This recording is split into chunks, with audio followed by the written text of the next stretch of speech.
Hello guys, good evening. Walking. Ayan, dito sa Tamar Park.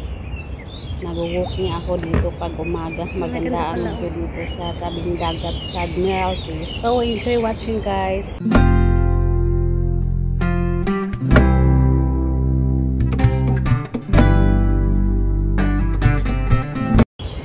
Walking every morning at Tamar Park. Ayan guys, maingay dito ang mga ibon sa punong kahoy na yan na malaki. Ayan ang lawak ng park dito sa Admiralty. Maganda dito mag-walking. Maraming tao dito sa umaga nagja-jogging. Kaya lang pag mga 10 o'clock na medyo mainit na, dala ka ng payong kasi grabe ang init rin dito. Tsaka yung hangin mainit galing sa dagat. Ayan ang mga grass. May ano yan, dinidiligan nila sa umaga. Ayun ang mga building dito. Ayan, papunta ako doon sa Central, sasakay ng bus 11. Doon ang sakayan pa uwi sa amin. Kaya Ganda ng view. dito muna ako sa seaside maglalakad. Maganda ang view, masarap ang hangin, lalo na sa umaga. Ayan ang mga punong kahoy dito sa Tamar Park. So enjoy watching guys.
Ayan guys, ang Santan Dwarf Santana Red dito sa Admiralty. Ang maganda siya. Oh. Ayan.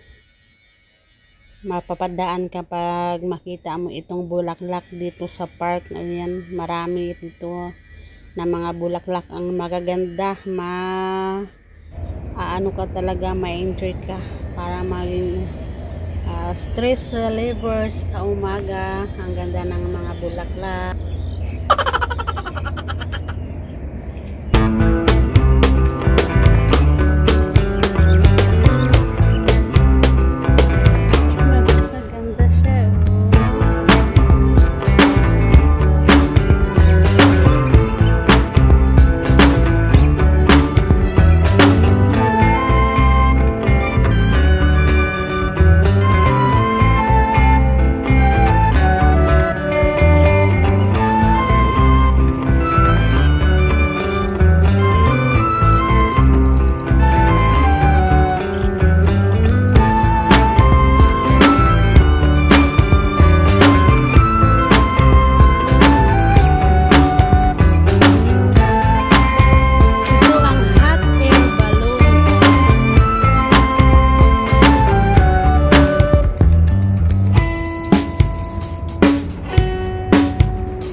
Wala na dito yung barko. Tinanggal na. Ayan pa pala. Saan na banda?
Ayan, dito ako dumaan sa may AIA Vitality Amusement Park dito sa Central.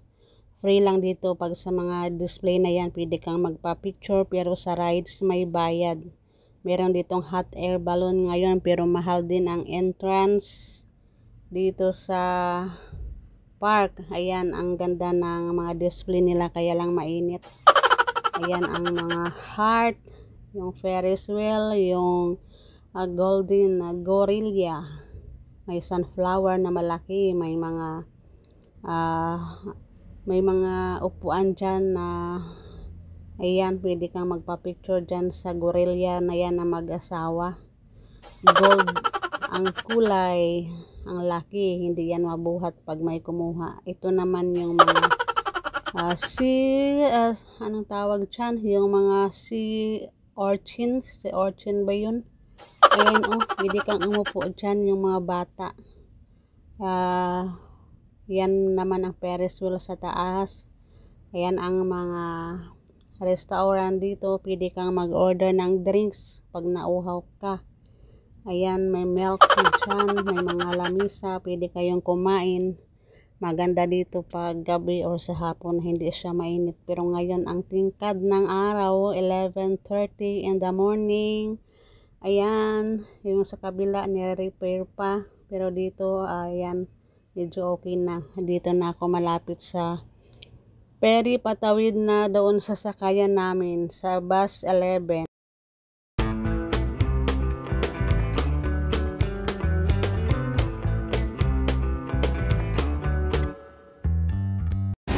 Ito na yung big bus. Big bus Hong Kong tour. Mahal ang bayad dyan, pero maganda sumakay. Kung nagagala kayo dito sa Hong Kong,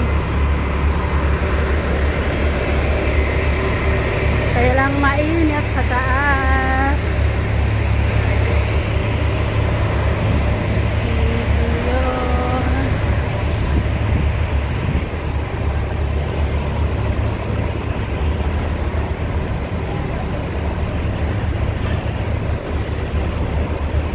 Hong Kong, where the world looks ahead.